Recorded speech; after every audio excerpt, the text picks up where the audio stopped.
Film की शुरुआत होती है फिलाडेल्फिया की एक सर्द रात से।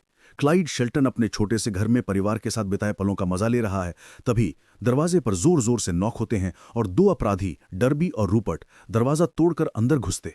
डर्बी क्लाइड को सर पर मारता है और वो गिर जाते हैं। उसकी आंखों के सामने उसकी पत्नी और बेटी की चीखें गूंजती रहती हैं। वो उनका बचाव भी नहीं कर पाता और उसी पल उसकी जिंदगी राख हो जाती है। कुछ समय बाद अदालत में केस शुरू होता है। असिस्टेंट डीए निक राइस सबूतों की कमी देखते हुए एक डील कर लेता है। मुख्य अपराधी डर्बी को सिर्फ 3 साल और साथी रूपर्ट को मौत की सजा। कोर्ट में खड़ा क्लाइड ये देखकर टूट जाता है, क्योंकि जिस इंसाफ की उसे उम्मीद थी वही कानून ने उससे छीन लिया। 10 साल बाद कहानी अचानक पलटती है। रूपर्ट को लिथल इंजेक्शन देने का दिन आता है, पर इंजेक्शन में गलत रसायन मिलाया गया होता है और वो अजीब तरह से तड़पता हुआ मर जाता है। अधिकारी चौंक जाते हैं। इसी बीच क्लाइड बड़े चालाकी से डर्बी को किडनैप कर लेता है। क्लाइड उसको पहले तो एनेस्थीसिया देता है और उसको सर्जिकल तरीके से पीस पीस काटते हैं।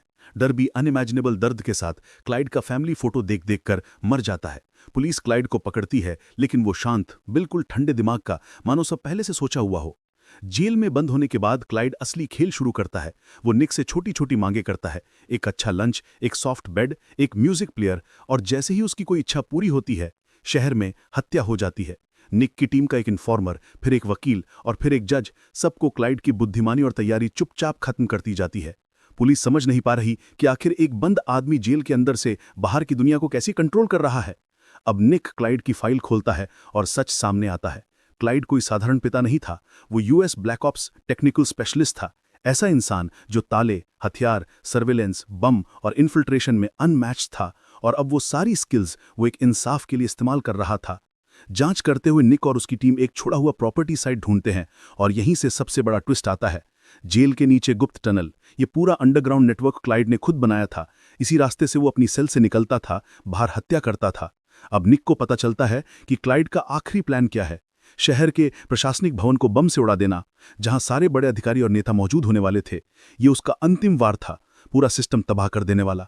निक तुरंत जेल वापस जाता है। वो उसी बम को चुपचाप क्लाइड की सेल में रख देता है। थोड़ी देर बाद क्लाइड लौटता है और वो एक नज़र में समझ जाता है कि इस बार सिस्टम ने उसे मात दे दी है।